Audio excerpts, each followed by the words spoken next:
So, I have recently gone back to studying, and I have made quite an interesting discovery, and I'm going to let you into a little secret, but promise that you won't tell anybody else, okay? We'll just keep it in these four walls, okay? And here is the discovery. The people that make books have made the writing smaller. That's what's happened. It's not the fact that I'm getting older. It's not the fact that my eyesight is getting worse.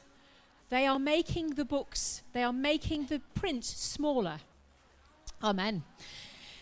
So I had to go for an eye test for reading glasses. So I have distance glasses, obviously, and now I can't even see to read. You may have noticed in recent weeks I take my glasses off to read, which doesn't make any sense to me. Went for this eye test. I plan on hanging my reading glasses around my neck like a librarian. I think that's going to be the look. And I don't know if anybody else finds this. The eye test is quite tricky. What do you say? What do they want you to tell them? What do they want you to say? Is it better with green or blue green or red black? I don't know. Is it better with lens one or I have no idea. I just want to be able to see. I just want some reading glasses. Why is it such a test? In the olden days, before they had all the machinery, they used to get this framed, and I always used to think that was purely for their own amusement, nothing to do with an eye test. They got a frame, didn't they, and put it on, and then they're moving the lenses, and you look like an absolute muppet because you've got this great big thing on your face. So I don't know. What do they want us to say? Is it one or is it two? Who knows? But the point is, what do you see? What do you see? Seeing is so important. I will be very glad when I pick them up this afternoon and I sit down with my tiny little print books and I can actually see what I'm supposed to be doing and not feeling like an old person. What do we see? We are called to live our life through the lens of faith, through the perspective of faith. And I want to encourage us this morning, and I want to invite us this morning to take that next step of faith. Wherever this morning finds you, whatever is going on for you this morning, to take that next step of faith, to make that decision, to trust God that little bit more. But actually, as we'll see in a few minutes, trusting God is the big step. Trusting God is what we need to do. So what is faith? You are all exhibiting faith right now because you are all trusting that the seat, and don't panic, it's going to be okay, you are trusting that the seats you are sitting on will hold you up. When you drove here this morning, and this is getting worse as we drive in England, you trusted that you would get here safely and that there weren't crazy people on the road. Lucky people in this room this morning have come back from holiday. When you get on that plane, you trust that there's not a trained monkey in the driving seat. You trust that he's not just gone to sleep and put it on autopilot. We put our trust, we put our faith in lots of things. And sometimes I think in the Christian life, we can overcomplicate things and we can think faith. It's a very difficult thing. It's a very complicated thing. I don't really know how to have faith. And actually, put very simply, we just do. Just as you put your faith in the seat that you sit on, the tap that you turn on when you're filling the kettle for your cup of tea, it's an expectation. It's a reliance. It's a confidence. And that's all that God asks of us. For us to have confidence in Him, to rely on Him, to trust in Him, having a confidence in Him. The Bible has a lot to say about how we can live our everyday lives through the lens, through the looking glass of faith, relying on God each day. So we're going to look at Hebrews 11. I have chopped some of this out just because it's very, very long. And I didn't want to lose you guys. But if you have time at home, go ahead and just read all of Hebrews 11 because it's really, really encouraging. But I'm just narrowing in on a few verses this morning, which might come up. I'll start reading anyway. Hebrews 11. I'm in the Message, by the way. This fundamental fact of existence The fundamental fact of existence is this trust in God, this faith, is the firm foundation under everything that makes life worth living. It's our handle on what we can't see. The act of faith is what distinguished our ancestors, set them above the crowd. By faith, we see the world called into existence by God's word. What we see created by what we can't see. By faith, Noah built a ship in the middle of dry land. He was warned about something he couldn't see and acted on what he was told. The result? His family was saved.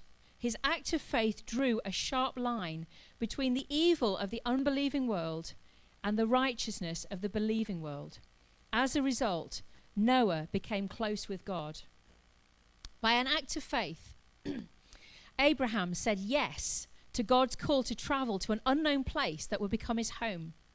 When he left, he had no idea where he was going. By an act of faith, he lived in the country God promised him, lived as a stranger camping in tents. Isaac and Jacob did the same, living under the same promise. Abraham did it by keeping his eye on an unseen city with real eternal foundations, the city designed and built by God.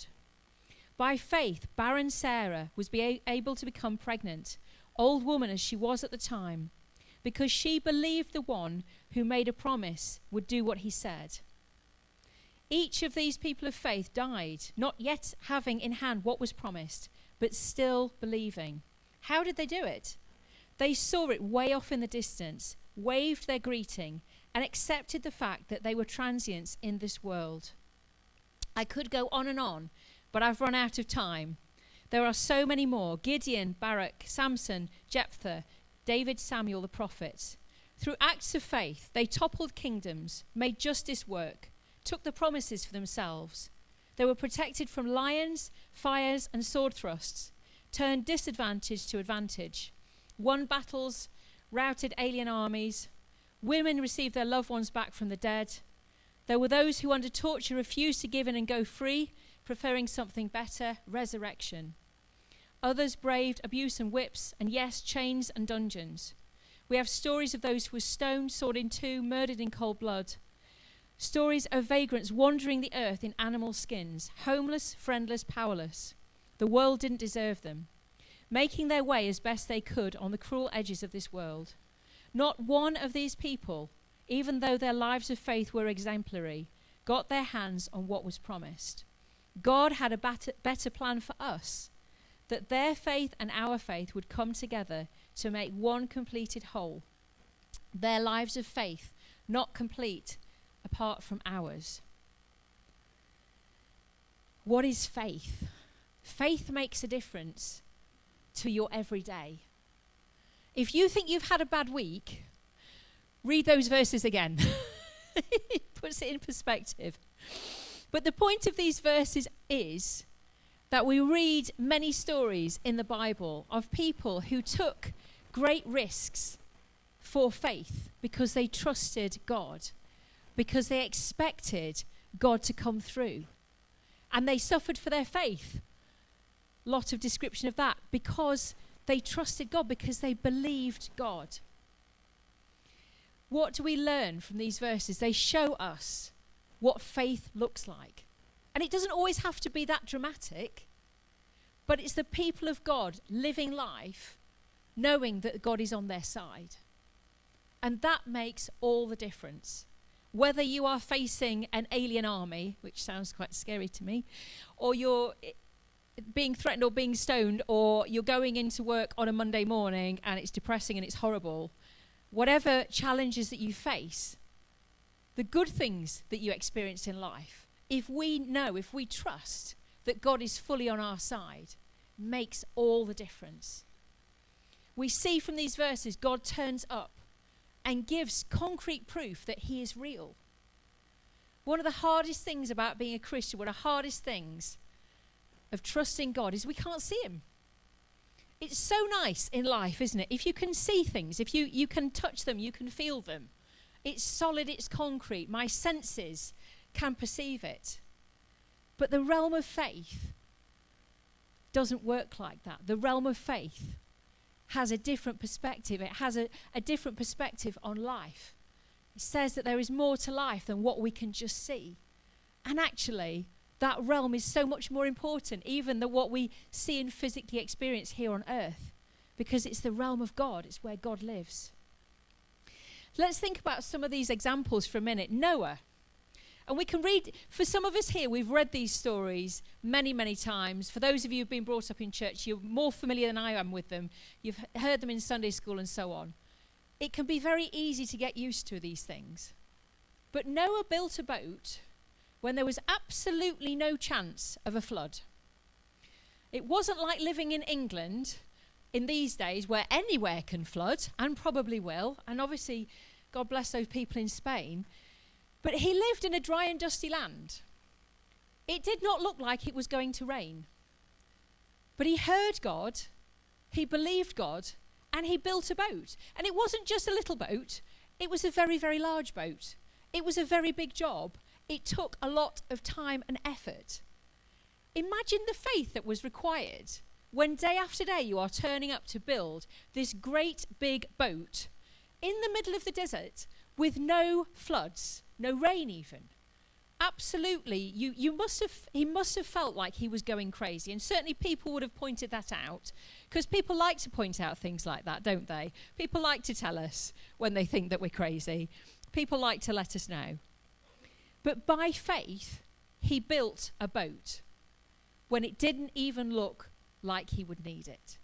But he heard God and he trusted God. Abraham left the country that he knew, everything that was familiar, all that was comfortable, and he travelled to a place that he didn't even know. That's like doing sat-nav in my estimation, because I don't understand. You know, when it says turn left in 400, what's 400 metres? I just don't even understand. When am I supposed to turn? That's what I want to know. Tell me when. Don't give me measurements. I don't need measurements. I don't work in measurements. I need you to tell me when to turn. Thank you very much. So maybe Abraham was following the sat-nav, but he left a country that he didn't know. And he heard God, and he trusted God. And he travelled, and he took everybody with him, because we know Abraham was a very wealthy man, and he didn't travel light. He had servants, he had wives, he had children, he had herds, he had lots of stuff. All of it went with him to this country that he didn't even know. How uncertain, how challenging. But by faith, Abraham did that. And the people of Israel was the result. The people of Israel that we are descended from in a way.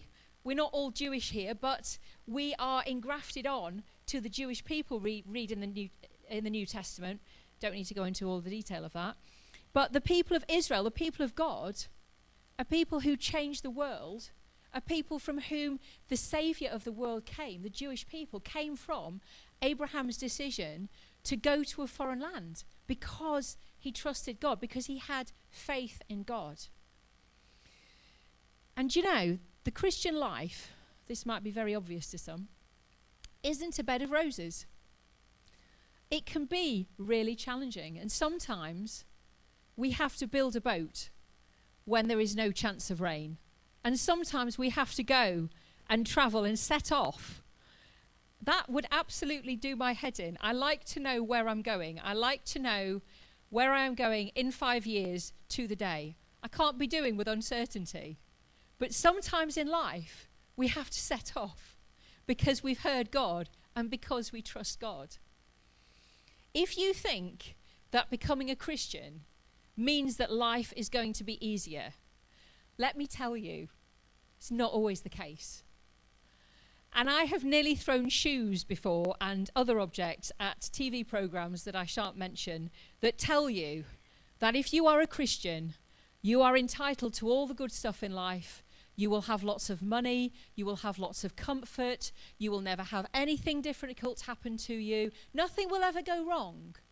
And that is absolute nonsense. You've just got to read it in the Bible. You read the Bible and you read the people of God that face some really tough stuff.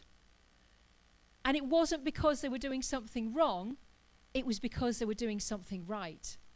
And sometimes we have a harder time because we're doing something right. because we're following God's way, because we're living with a perspective of faith. So be encouraged this morning. If it's all going horribly wrong, as sometimes it does, you're probably doing something right.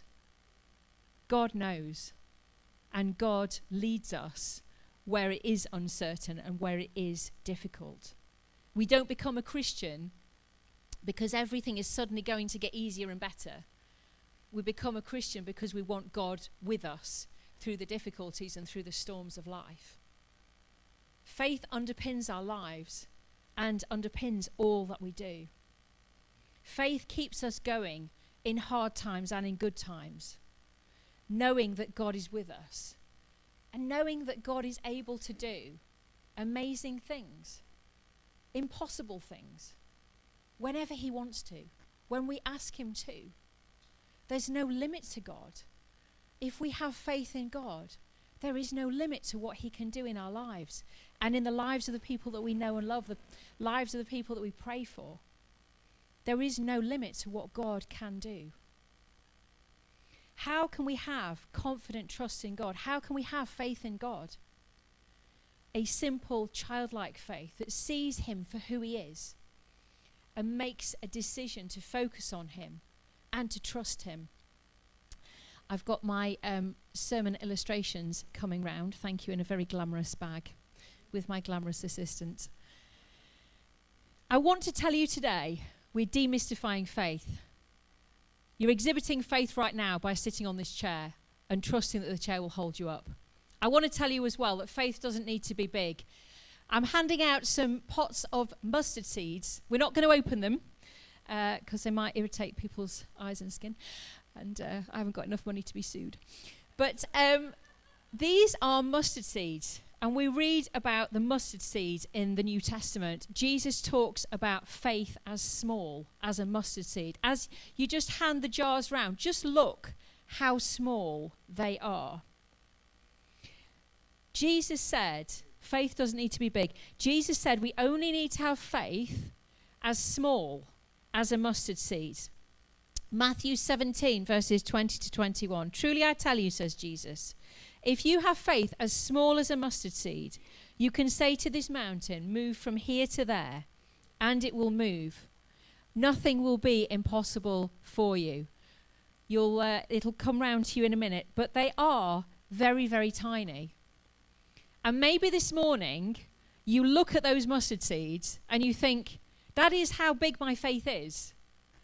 Let me tell you, that's good news, because that's all it needs to be. You don't need to feel like you've got great big faith. You just need to have faith in God, in the one who has created you, the one who loves you, the one who can do the impossible. It's not your job to do the impossible.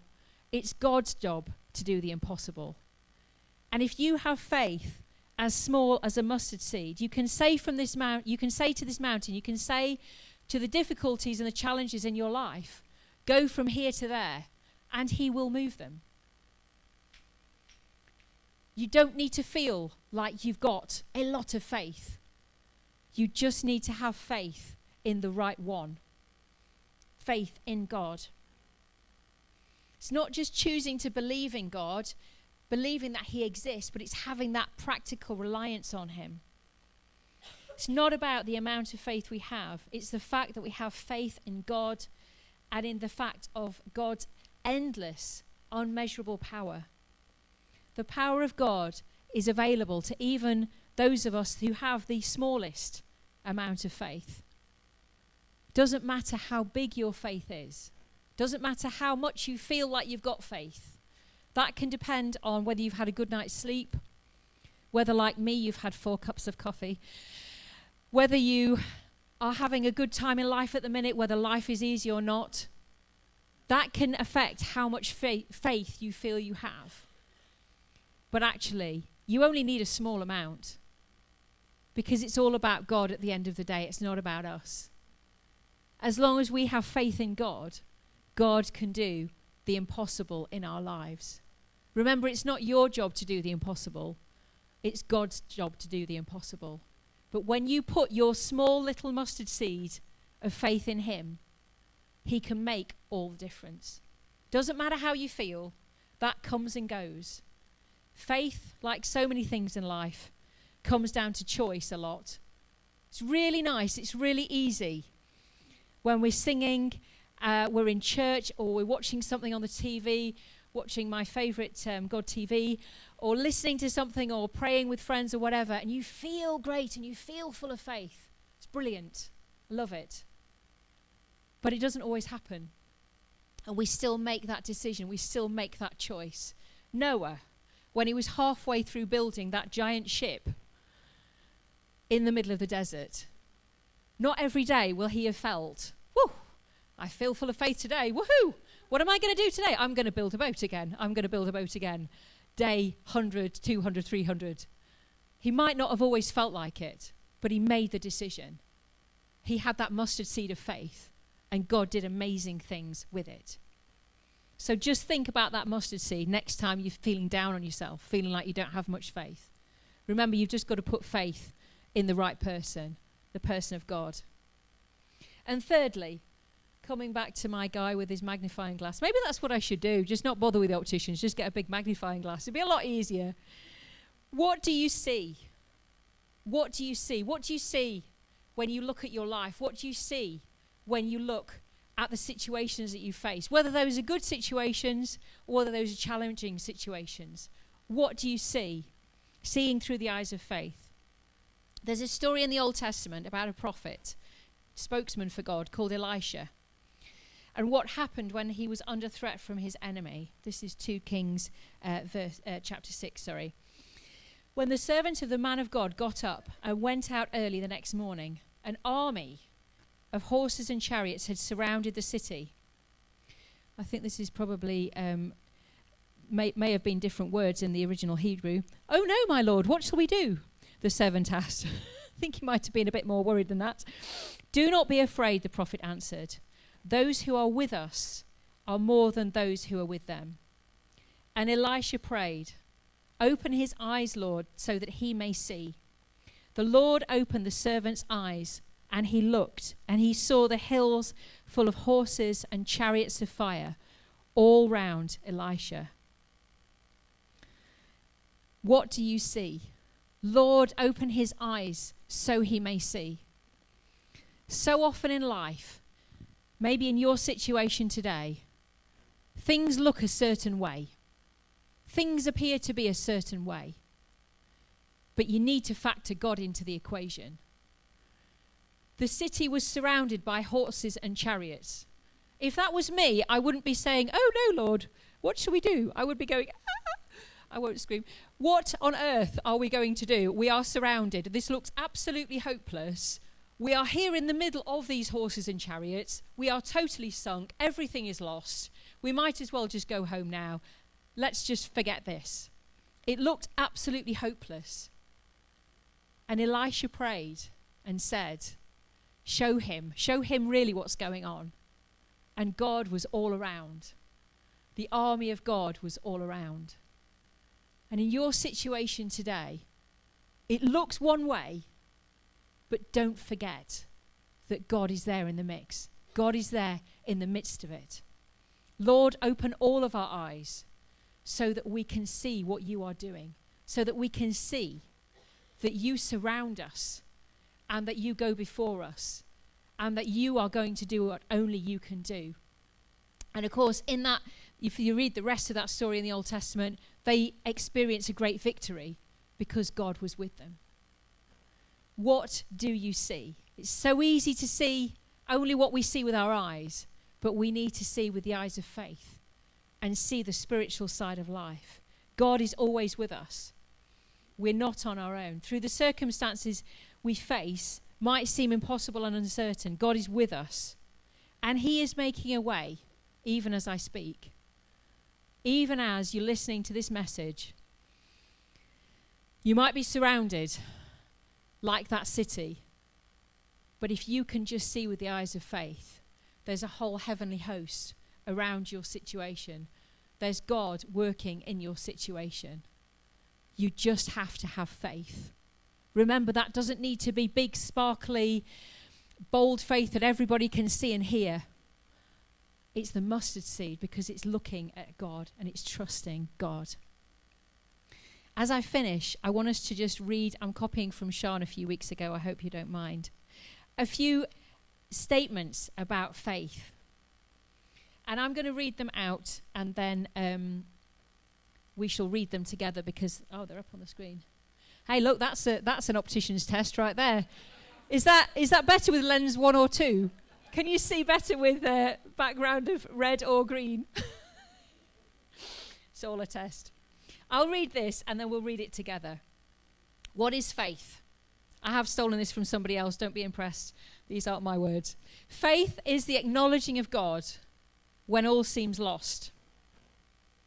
Faith is the ability to smile when all life's pressures seem to be conspiring against you. Faith gives you an attitude of confidence in your heart. Remember, it's just a mustard seed. Doesn't need to be a feeling. It's just a mustard seed. Faith is the ability to keep a sunny spirit in the rainiest of seasons. Faith knows that God will, in his time and in his way, bring about glory in and through your life. Faith looks at dry ground and still plants seed.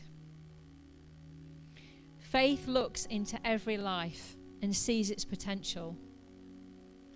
Faith knows that at any time, the miraculous is a definite possibility. Remember that mustard seed? Let's read it together if you can see it. Faith is the acknowledging of God when all seems lost. Faith is the ability to smile when all life's pressures seem to be conspiring against you.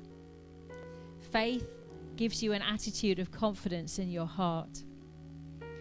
Faith is the ability to keep a sunny spirit in the rainiest of seasons. Faith knows that God will, in his time and in his way, bring about glory in and through your life.